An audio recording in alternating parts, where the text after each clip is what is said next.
বন্ধুরা, আজকের ভিডিওটি খুবই ইন্টারেস্টিং হতে চলেছে। আপনারা কখনো না কখনো বিট লবণ খেয়েছেন। আজকের ভিডিওতে আপনাদের দেখানো হবে কিভাবে বিট লবণ তৈরি করা হচ্ছে, আর এই বিট লবণ কোথা থেকে সংগ্রহ করা হচ্ছে। বর্তমানে এখন বিট লবণ দিয়ে বিভিন্ন ডিজাইনের শৌখিন জিনিস তৈরি করা হচ্ছে। এছাড়া আরও দেখানো হবে ফ্যাক্টরিতে কিভাবে সাধারণ লবণ দিয়ে বিট লবণ তৈরি করা হচ্ছে। আপনারা জেনে চমকে যাবেন। এই বিট লবণ তৈরির প্রক্রিয়া খুবই বিপজ্জনক, যা চোখে না দেখলে আপনারা বিশ্বাস করবেন না। হ্যাঁ বন্ধুরা, আজকের ভিডিওতে আপনারা অনেক কিছু জানতে পারবেন, সেই কারণে সম্পূর্ণ ভিডিওটি দেখার অনুরোধ রইল।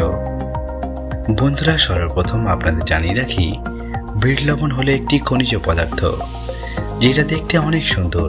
এই বিট লবণ প্রচুর পরিমাণে সংগ্রহ করা হয় পাকিস্তান, ভারত, বাংলাদেশ ও নেপালের হিমালয়ের আশেপাশে লবণ সমৃদ্ধ মাটির নিচে থেকে পাথর আকারে খনন করে উত্তোলন করা হয়। এই খনিজ পাথর থেকে এখন বিট লবণ তৈরির পাশাপাশি ঘর সাজানোর শৌখিন জিনিসপত্র তৈরি করা হয়। এই বিট লবণ সংগ্রহ করার জন্য মাইনিং করার প্রয়োজন হয়ে পড়ে। যেমন মাটির নিচে থেকে কয়লা খনন করে বের করা হয়, ঠিক এইভাবে খনন করে বিট লবণ বের করা হয়। এই বিট লবণ প্রথম খোঁজ পাওয়া গেছিল ব্রিটিশ আমলে কিয়ারা লবণ খনিতে, যেটি ছিল কয়েকটি পাহাড়ের মধ্যবর্তী উপত্যকাতে, যেটি একসময় একটি লবণ সমৃদ্ধ লেক ছিল। পরে তা শুকিয়ে যায়। ব্রিটিশ আমলে একজন সৈনিক তার ঘোড়া নিয়ে ওই রাস্তা দিয়ে যাওয়ার সময় ঘোড়াটি সেখানকার পাথর চাটতে শুরু করে।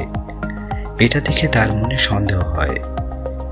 তারপর যখন ওই পাথরকে টেস্ট করা হয়, তখন দেখা গেল সেটা পাথর ছিল না, সেটা ছিল বিট লবণ। আর সেই ব্রিটিশ কাল থেকেই শুরু করে এই বিট লবণ এখন পর্যন্ত পাহাড় থেকে মাইনিং করা হচ্ছে। এই বিট লবণের পাহাড় কাটার জন্য ব্যবহার করা হয় বারুদ। সর্বপ্রথমে এই পাথরগুলোকে ফুটো করা হয়, তারপর সেখানে বারুদ ঢুকিয়ে দেওয়া হয়। এইভাবে ব্লাস্ট করে মাইনিং করে বের করে নেওয়া হয় বিট লবণ। এখান থেকে প্রতিদিন ট্রাক ভর্তি ভর্তি বিট লবণ সংগ্রহ করা হয়। পাকিস্তান এই বিট লবণ সারা পৃথিবীতে সাপ্লাই করে। বিশেষ করে ভারতে এই বিট লবণ রপ্তানি করে প্রচুর পরিমাণে মুনাফা লাভ করে। পাকিস্তান ভারতের কাছে 1 টন বিট লবণ বিক্রি করে প্রায় $40 ইনকাম করে, আর ইউরোপের কাছ থেকে মোটামুটি $300 কাছাকাছি। পাকিস্তানে এই বিট লবণ পাথর দিয়ে নানান শৌখিন জিনিস তৈরি করা হয়, যেমন বাসনপত্র থেকে শুরু করে নানান শৌখিন জিনিস। আপনারা হয়তো শুনে বিশ্বাস করবেন না, এই পাথর দিয়ে এখন ইলেকট্রিক বাল্বও তৈরি করা হচ্ছে। পাকিস্তানে এই বিট লবণের অনেক কোয়ালিটির প্যাকেট পাওয়া যায়। আমাদের এখানে যে বিট লবণগুলো আসে তাতে লবণ মেশানো থাকে। অরিজিনাল বিট লবণ যদি আপনি খেয়ে থাকেন, তাহলে তা অনেক সুস্বাদু ও অনেক সুগন্ধ হয়ে থাকে।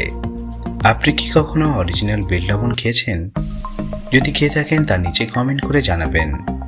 বন্ধুরা, মূলত 3 ধরনের বিট লবণ পাওয়া যায়: সাদা, লাল এবং গোলাপি রঙের। সাদা ধরনের লবণে সোডিয়াম ক্লোরাইড রয়েছে, আর পিঙ্ক কালারের মধ্যে ম্যাগনেসিয়াম, আর রেড কালারের মধ্যে আয়রন রয়েছে। এই পাথরের 98% সোডিয়াম ক্লোরাইড পাওয়া যায়, আর বাকি 2% মিনারেল পাওয়া যায়।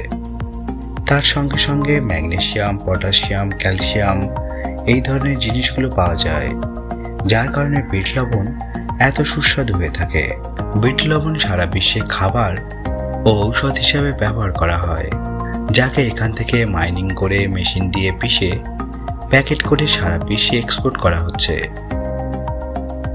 এবার দেখে নেওয়া যাক ফ্যাক্টরিতে কৃত্রিম উপায়ে কিভাবে বিট লবণ তৈরি করা হচ্ছে। ভারতের হরিয়ানার হিসার জেলার অনেক জায়গায় বিট লবণ ফ্যাক্টরিতে প্রস্তুত করা হয়। এইসব ফ্যাক্টরিতে বিট লবণ তৈরির জন্য সর্বপ্রথম ট্রাক ভর্তি করে সল্ট নিয়ে আসা হয়। এসব লবণকে ভারতের রাজস্থানের জয়পুর থেকে নিয়ে আসা হয়। তারপর ভাটিতে আগুন জ্বালিয়ে আঁচ প্রস্তুত করা হয়। এক্ষেত্রে গরুর গোবর দিয়ে তৈরি ঘুঁটে দিয়ে আগুন জ্বালানো হয়। তারপর কাঠ কয়লা দিয়ে একটি ভাটির মধ্যে কয়লার লেয়ার প্রস্তুত করে নেওয়া হয়। এবার মাটির হাঁড়ি দিয়ে একটা একটা করে ভাটির মধ্যে সাজিয়ে দেওয়া হয়। এই রকমের একটা ভাটিতে মোট 38টি মাটির হাঁড়ি দেওয়া হয়। এই মাটির হাঁড়ির মধ্যে তৈরি হবে বিট লবণ। তারপর আবারও কয়লা দিয়ে চুল্লিটি সম্পূর্ণ ভর্তি করে নেওয়া হয়। এই চুল্লিগুলি 2.5 ফুটের গভীরতায় হয়ে থাকে, যাকে সম্পূর্ণভাবে কয়লা দিয়ে ভর্তি করা হয়। তারপর এইসব হাঁড়িতে র সল্ট দেওয়া হয়। প্রথমে 5 কেজি করে লবণ ভরে দেওয়া হয়। তারপর এর মধ্যে দেওয়া হয় বাদামের খোসা। বাদামের খোসা ছাড়াও অনেক সময় আমলকি, হরিতকি, বয়রা ইত্যাদি ঔষধি ইনগ্রিডিয়েন্টস দেওয়া হয়। এই ধরনের বাদামের খোসা 1 থেকে 2 কেজি দেওয়া হয়। তারপর হাঁড়ির মুখ বন্ধ করা হয়। এই প্রক্রিয়া 24 ঘন্টা ধরে চলতে থাকে।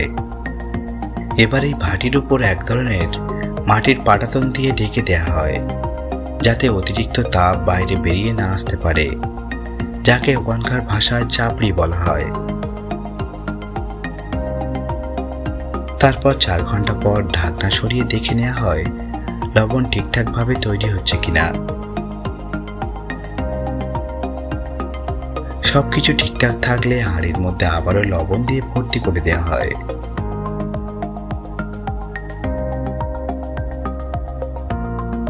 এমনভাবে 1 দিনের জন্য চুল্লির মধ্যে রেখে দেওয়া হয়।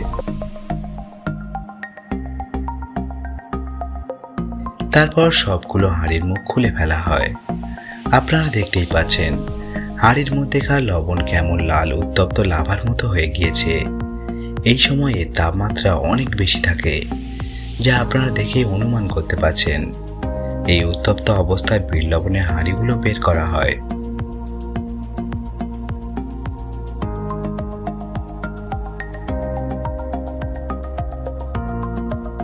কি বন্ধুরা, অবাক হচ্ছেন তো? এই কাজ কতটা বিপজ্জনক? একটু অসাবধানতায় বড়সড় বিপদ ঘটতে পারে। বিট লবণ দেখতে খুবই সাধারণ হলেও এটি বানানোর প্রক্রিয়া খুবই বিপজ্জনক। তারপর এই হাঁড়িগুলোকে 3 ঘন্টার জন্য ঠান্ডা হবার জন্য রেখে দেওয়া হয়। তারপর মোটামুটি ঠান্ডা হওয়ার পর লবণের বাইরের মাটির হাঁড়ির আবরণটি ভেঙে ফেলা হয়। আর এইভাবেই তৈরি হয়ে যায় ফ্যাক্টরির মধ্যে বিট লবণ।